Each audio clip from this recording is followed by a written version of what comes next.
오늘 하나님 말씀을 함께 읽고 하나님의 마음을 움직이는 다윗 이야기를 다시 한번 묵상해 보도록 하겠습니다. 사무엘하 7장 22절에서 24절까지 한 목소리로 하나님의 말씀을 읽도록 하겠습니다. 찾으셨죠? 시작. 그런즉 주 여호와여, 이러므로 주는 위대하시니 이는 우리 귀로 들은 대로는 주와 같은 이가 없고 주 외에는 신이 없음이니이다. 땅의 어느 한 나라가 주의 백성 이스라엘과 같으리이까? 하나님이 가서 구속하사 자기 백성으로 삼아 주의 명성을 내시며 그들을 위하여 큰 일을, 주의 땅을 위하여 두려운 일을 애굽과 많은 나라들과 그의 신들에게서 구속하신 백성 앞에서 행하셨사오며, 주께서 주의 백성 이스라엘을 세우사 영원히 주의 백성으로 삼으셨사오니 여호와여, 주께서 그들의 하나님이 되셨나이다. 아멘. 여러분, 플루타르크 영웅전이라는 책을 여러분 어린 시절에 읽어보셨는지 모르겠네요. 위인전기, 영웅의 이야기들, 어린 시절에 참 많이 읽었던 책들이죠. 그리스 로마 시대의 시인이며 전기작가였던 플루타르크가 50여 명의 영웅들의 삶을 연구하면서 그 영웅전을 쓰게 됐습니다. 원래 제목은 비오이 파랄렐리아라고 되어 있는 책인데, 그 책은 비교 열전, 그 정도 됩니다. 비교해서 보여준다, 그런 책입니다. 여러분이 아시는 대로 알렉산드로스든지 유명한 시저 카이사르든지 안토니우스든지 페리클레스든지 솔몬이든지 여러 이 영웅들을 기록해둔 책이었죠. 근데 그 전기를 그가 쓴 이후에 이런 얘기를 남겼습니다. 처음에 나는 다른 사람을 위하여 이 전기를 시작했다. 그러나 전기를 계속 써내려 가는 동안 어느 틈엔가 나는 남이 아닌 나를 위하여 쓰고 있다는 것을 깨닫게 되었다.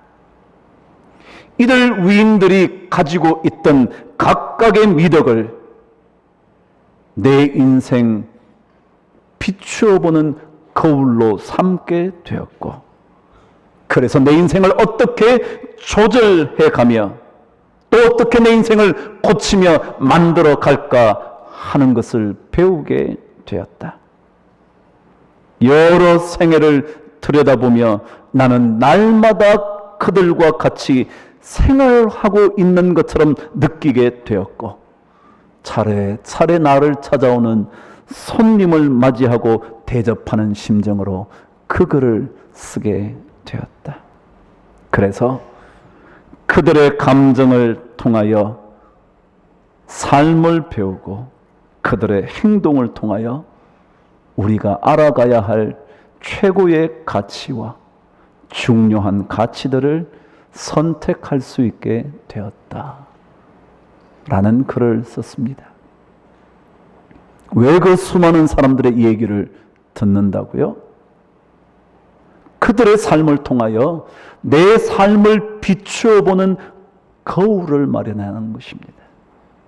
내 삶을 비추어 내가 어디로 가야 할 것인지, 갈림길에 섰을 때마다 무엇을 선택해야 할 것인지 배우게 된다는 것입니다. 성경 속에 수많은 인물들이 있죠.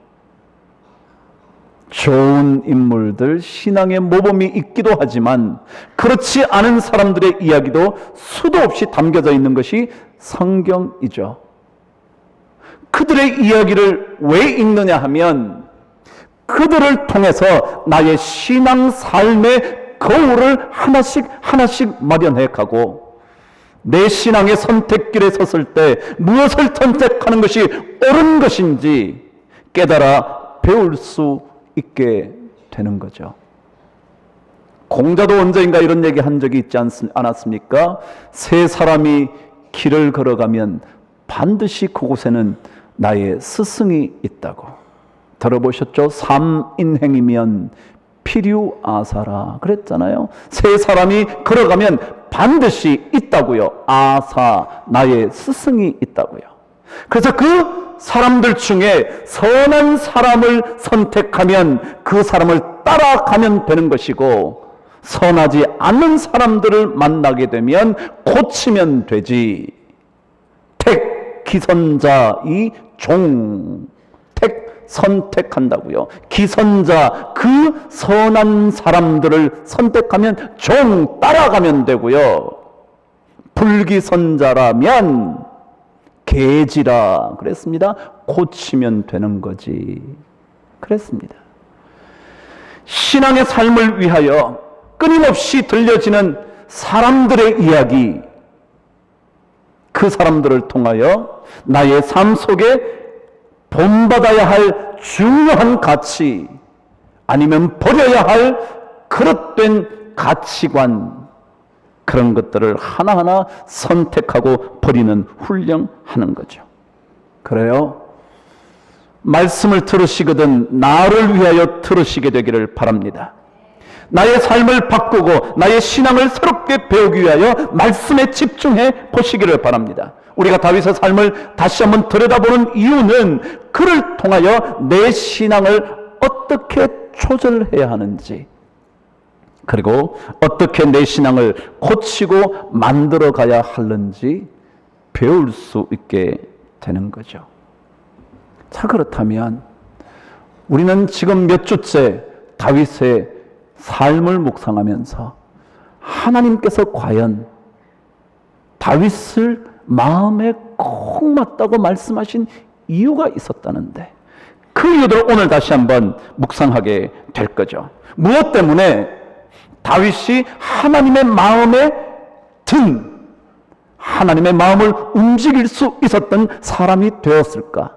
저는 오늘 말씀 또다시 묵상하면서 중요한 한 이야기를 나누려고 합니다. 저와 함께 22절 말씀을 읽도록 하죠. 시작. 그런즉 주 여호와여, 주는 위대하시오니 이는 우리 귀로 들은 바로는 주와 같은 이가 없고 주 외에는 신이 없음이니이다. 무슨 말이죠?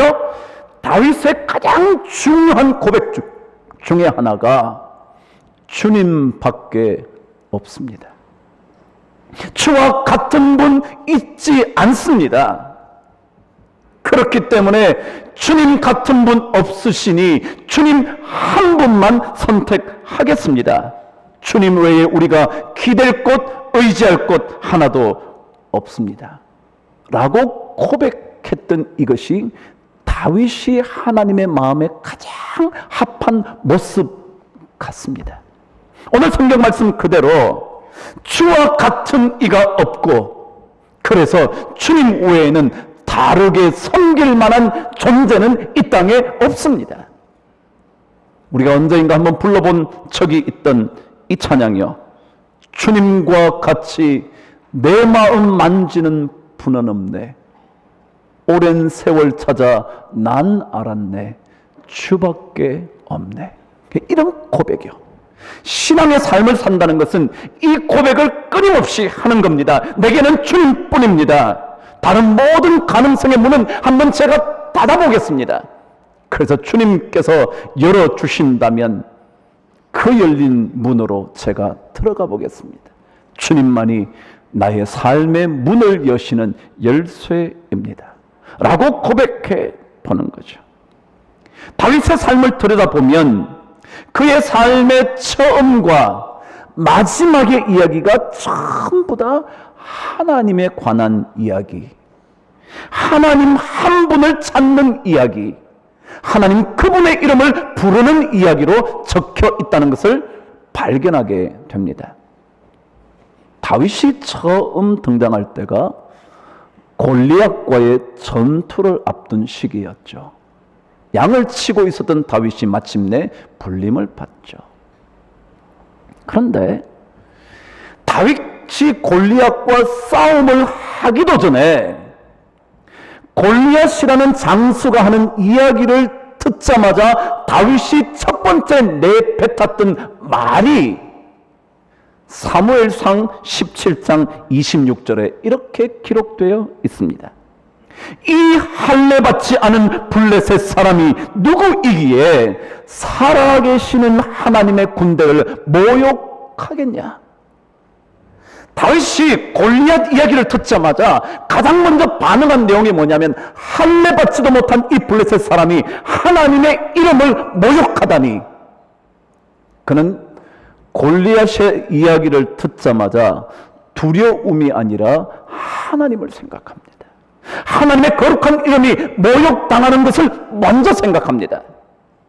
그리고는 마침내 골리앗과 결전을 앞둔 그때 다윗이 또다시 이렇게 말을 합니다. 사무엘상 17장 36절 말씀입니다. 주의 종이 사자와 곰도 초선적 살아계시는 하나님의 군대를 모욕한 이 할례 받지 않은 블레셋 사람이리까 그가 그 짐승의 하나와 같이 되리이다.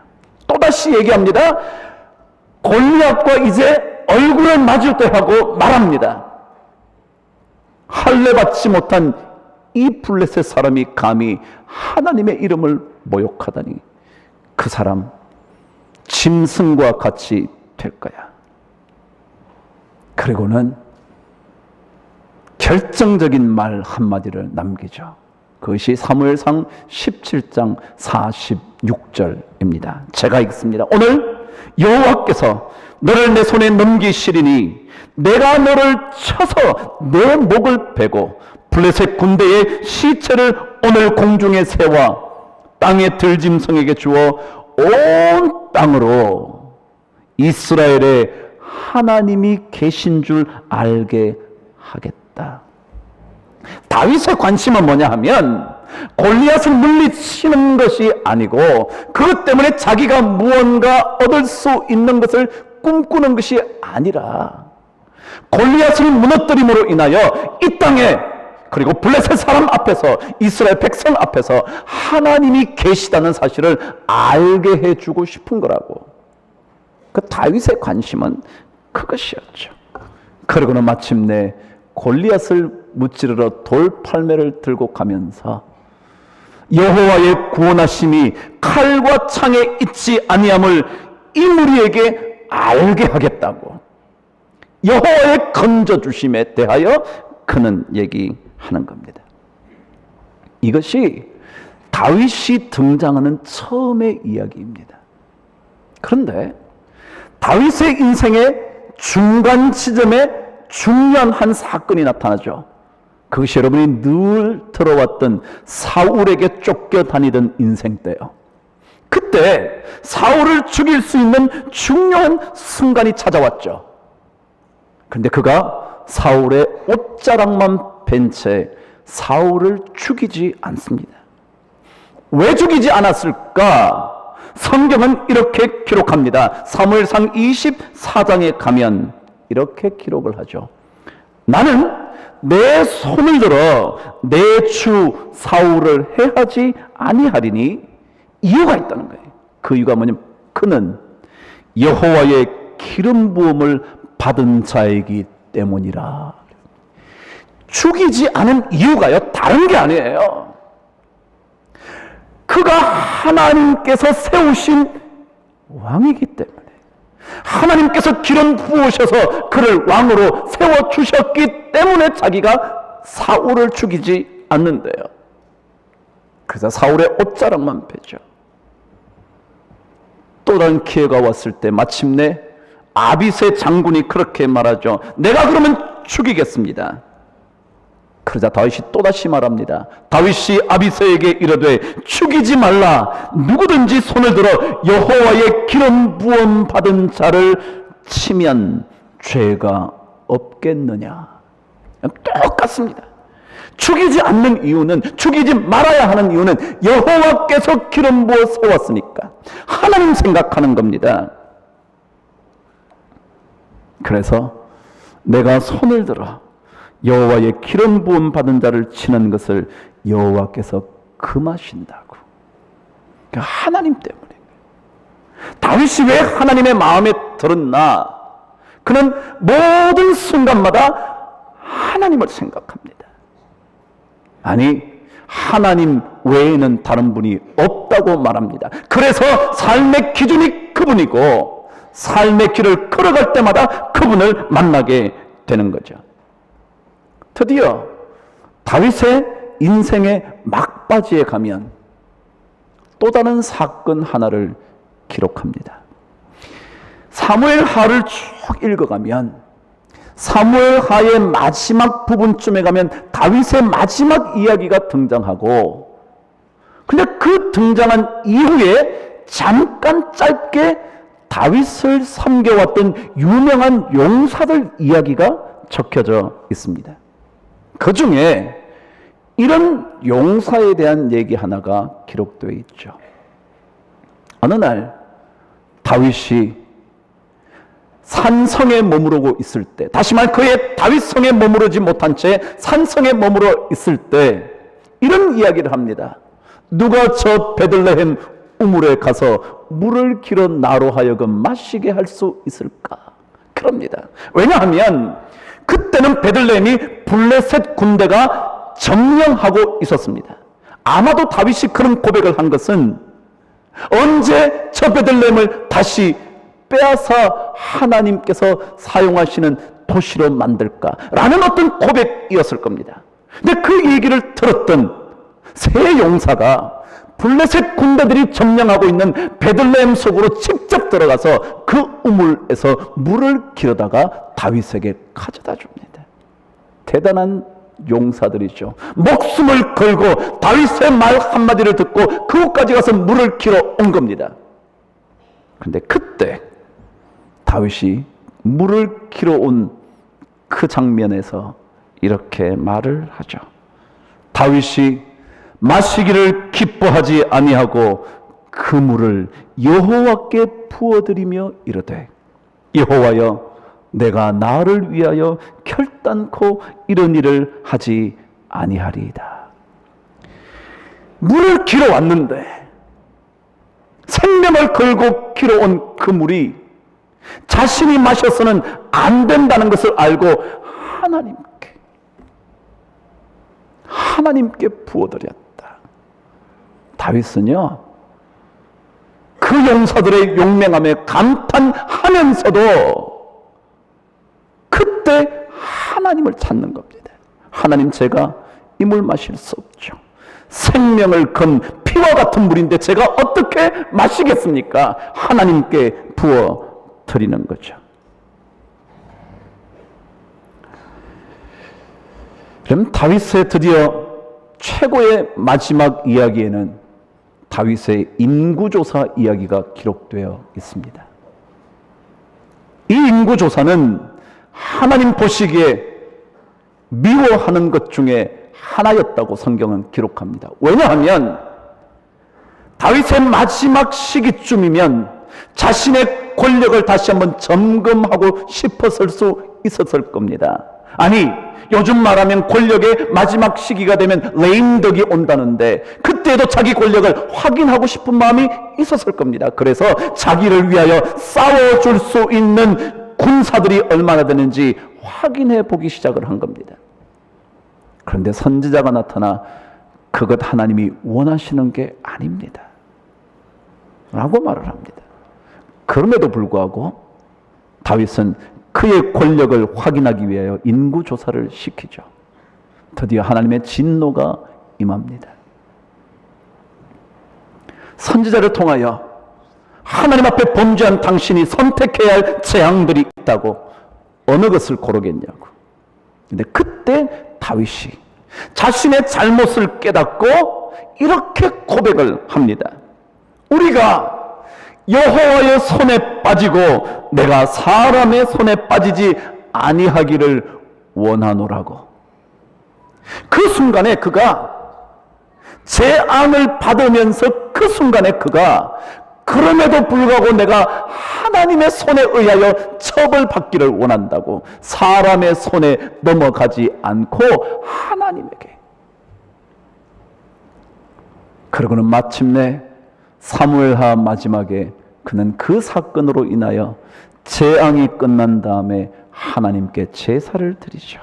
여호와께 제단을 쌓고 번제와 화목제를 드렸더니 이에 여호와께서 그 땅을 위하여 기도를 들으시매 이스라엘에게 내리는 재앙이 그쳤더라 라고 말하면서 사무엘하가 끝이 납니다. 다윗의 시대가 끝이 나죠. 그러고 넘어가면 다윗이 늙어서 잠을 자도 따뜻하지 않다고 시대의 종말을 그려놓죠. 여러분, 다윗의 이야기에는요, 처음 시작할 때부터 마지막까지 하나님 외에 없는 사람처럼 끊임없이 하나님과 만납니다. 끊임없이 그분과 대화하며 일생을 살아갑니다. 그래서 마침내 오늘 말씀 고백처럼 주와 같은 분이 없다고, 주밖에 다른 분이 있을 수 없다고. 그래요. 신앙생활 이런 것 같습니다. 좋은 일을 만날 때이든지 유혹에 빠져 쓰러졌을 때이든지 어떤 환경 속에서도 하나님이 우리의 의지할, 우리의 만나야 할, 우리가 기대야 할, 우리가 매달려야 할 그분이라고, 주님 밖에는 없다고 자꾸만 고백하는 거죠. 그것이 하나님의 마음에 가장 합한 사람이라는 거죠. 근데 오늘 성경은 하나님의 마음에 합한 사람, 그래서 하나님 밖에 없다고 고백하는 사람들의 또 다른 중요한 모습, 성경은 23절, 24절 이렇게 기록하고 있습니다. 읽어보실까요? 시작. 땅에 어느 한 나라가 주의 백성 이스라엘과 같으리까? 하나님이 가서 구속하사 자기 백성으로 삼아 주의 명성을 내시며 그들을 위하여 큰 일을, 주의 땅을 위하여 두려운 일을 애굽과 많은 나라들과 그의 신들에게서 구속하신 백성 앞에서 행하셨사오며 주께서 주의 백성 이스라엘을 세우사 영원히 주의 백성으로 삼으셨사오니 여호와여 주께서 그들의 하나님이 되셨나이다. 무슨 얘기냐 하면, 하나님밖에 없다고 고백하게 되면, 그래서 하나님의 사랑을, 하나님께 대한 사랑을 고백하는 사람은 모든 일이 전부 다 하나님과 연결되어 나타나게 된다는 것을 세밀하게 알 수 있게 된다는 겁니다. 다시 말하면 어떤 일을 만나도 그것이 하나님께서 하셨다는 사실로 인정하게 된다는 겁니다. 그게 하나님 마음에 점점 더 합하여 가는 사람의 모습이라는 거죠. 다시 말하면 어떤 일을 만났을 때도 그것이 하나님께서 하신 일, 오늘 말씀 그대로 어느 백성이 이스라엘과 같겠습니까? 하나님께서 가셔서 구속도 하시고 자기의 명성을 위하여 그들을 건져내시고 두려운 일을 행하시고 큰 일을 행하시고 끊임없이 하시는 이 모든 일, 이것이 하나님께서 하셨다고 알게 되는 거예요. 그전에는 그냥 내가 열심히 노력해서 싸워서 내가 분투 고분해서 그래서 이루어낸 것이라고 생각했는데, 하나님을 점점 더 고백하고 보니까 모든 일이 하나님으로부터 왔다는 걸, 주께서 하셨다는 것을, 하나님이 이루셨다는 것을, 하나님이 역사하고 계시다는 것을 점점 더 깨달아가게 된다는 거죠. 그전에는 몰랐는데, 그전에는 그렇지 않은 줄 알았는데, 하나님 밖에 없다고 고백하고 보니까 진짜로 모든 일이 면밀하고도 세밀하게 하나님께서 관련을 짓고 간섭하고 계신다는 걸 알게 된다는 거예요. 그것을 인정하는 거죠. 하나님께서 하셨구나. 유흥준 씨가 나의 문화유산 답사기를 쓰면서 가장 유명해진 글귀가 하나 있죠. 그게 여러분 이런 거라는 거 들어보시면 알게 될 거예요. 사랑하면 알게 되고 알면 보이나니 그때 보이는 것은 전과 같지 않으리라. 그런 얘기 들어보신 적 있죠? 자, 사랑하면, 그림을 사랑하면, 문화유산들을 사랑하게 되면 몰랐던 것을 알게 된다는 거예요. 알게 되고 나면 새롭게 보인다는 거예요. 아무것도 아닌 버려진 폐허 같았는데 그렇지 않게 보인다는 거예요. 그래서 그러고 나니까 그것이 이전과는 전혀 다른 존재로 남게 된다. 그런 얘기죠. 신앙 그런 겁니다. 보세요. 하나님을 사랑하면 더 알게 돼요. 더 알고 싶어져요. 근데 그 하나님을 알게 되고 나면 새롭게 보이기 시작합니다. 이것이 하나님과 관계없는 일인 줄 알았는데 하나님과 관계됐다는 것을 보게 돼요. 알게 돼요. 아, 이게 하나님의 역사였구나. 이게 하나님의 도우심이었구나. 이게 하나님의 계획이었구나. 알게 돼요. 그러고 나면 이전에 그 사건을 해석하던 삶과 지금 나의 삶은 전혀 다른 삶이 된다. 원래 이 이야기는 조선시대 정조 때 문장가였던 유한준이라는 사람이 김광국의 화첩을 펴낼 때 발문에서 써놓았던 글에서 따온 것이랍니다. 그 사람의 얘기를 한번 비슷한 얘기를 들어보시죠. 알면 사랑하게 되고 사랑하면 참으로 보게 되고 볼 줄 알게 되면 모으게 되나니 그것은 한갓 모으는 것이 아니니라 그랬어요. 자, 또다시 말합니다. 몰랐다가 알게 되고 나니까 더 사랑하게 된다는 거예요. 여러분, 우리가 하나님을 몰랐다가 점점 더 알게 되면 하나님과의 사랑이 깊어지기 시작합니다. 깊어지면 참으로 보게 된대요. 옛날에는 못 보았던 것을 보게 된대요. 하나님의 역사가 이렇게 세밀하게 나의 인생에 나타나는가를 보게 된대요. 볼 줄 알게 되면 그것을 모으게 된대요. 컬렉트를 하는 거죠. 다시 말하면 하나님께서 이루어 놓으신 일들을 내 삶 속에 하나 둘씩 담아두는 거예요. 그래서 오늘 다윗처럼 그렇게 고백하는 거예요. 그렇지, 하나님이 우리를 구속해 주셨지. 그리고 그의 명성을 위해 우리를 건져내시고 이끌어 주셨지. 그것만이 아니라 놀라운 일을 벌여주셨지. 두려운 일을 그 백성들 앞에서 보여주셨지. 자꾸 내 마음속에 담아두게 된다는 거예요. 그렇게 되고 나면 이전 삶과 전혀 다르다는 거죠. 여러분, 예수 믿는 거요? 세월만 가면 이렇게 되나요? 그런 건 아니겠죠.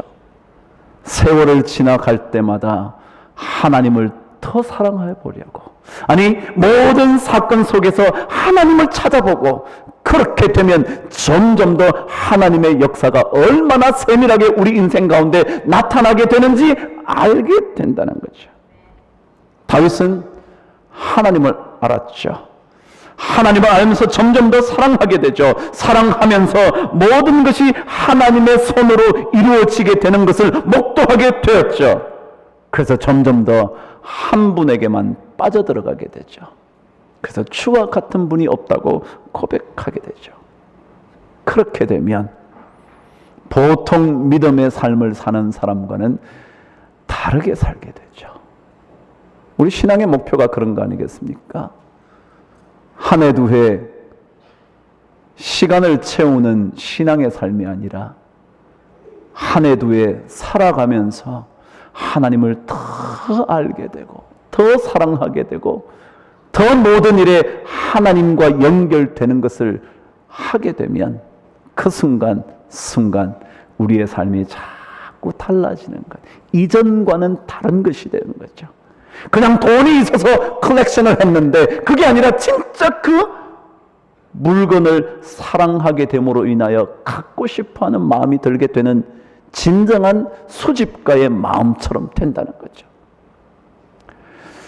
한 주간 여러분 어떤 일을 만나시든지 그 순간 하나님을 한번 떠올려 보시죠. 좋은 일을 만나시거든 하나님의 역사인 것을 기억해 보시죠. 그리고 어려운 일을 만나시거든 하나님께서 무언가 계획이 있을 것임을 생각해 보시죠. 그렇게 되면 우리 삶은 한 주간을 살아도 이전과는 다른 신앙의 삶을 반드시 살게 될 줄 저는 믿습니다. 그래서 그런 은혜가 우리 모든 성도들에게 넘치게 되기를 주님의 이름으로 축복합니다. 기도하겠습니다.